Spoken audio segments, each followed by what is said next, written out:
कुशवाहा जी 2 शब्द रखेंगे।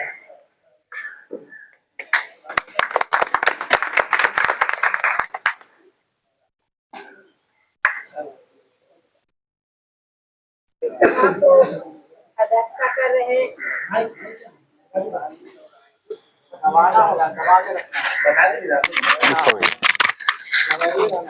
कर रहे अध्यक्ष जी और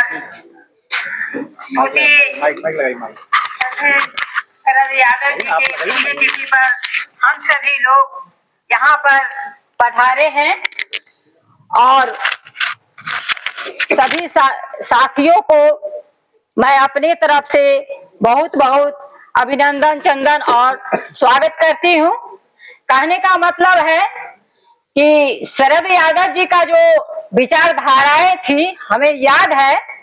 जो मैं पटना में इनसे मिलने गई थी तो पुरुष लोग आगे थे, मैं कुछ पीछे पड़ गई थी, उनका चेहरा मुझे नहीं दिखाई दे रही थी।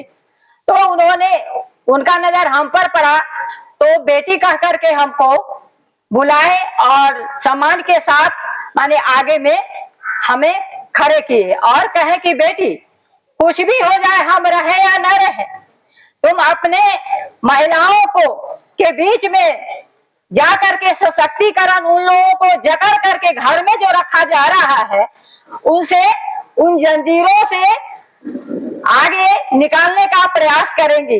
हमने उसी समय वादा किया कि नहीं, हम वास्तव में हम महिलाओं को हर चीज से वंचित रखा जा रहा है, केवल घर में खाना बनाने के लिए उपयोग के लिए रखा जा रहा है और बच्चे की सेवा करें और रहें।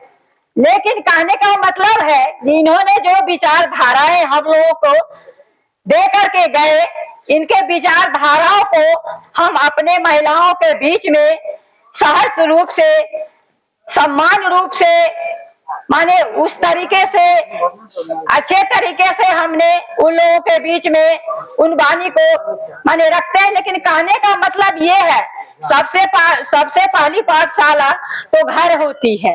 कहने का मतलब जो माता पिता मिल करके बच्चे को शिक्षा की ओर नहीं बढ़ाएंगे और भेदभाव बेटी और बेटे में रखेंगे तो महिलाओं की विकास या लड़कियों की विकास कहाँ से होगी, वो आगे कैसे बढ़ पाएंगे।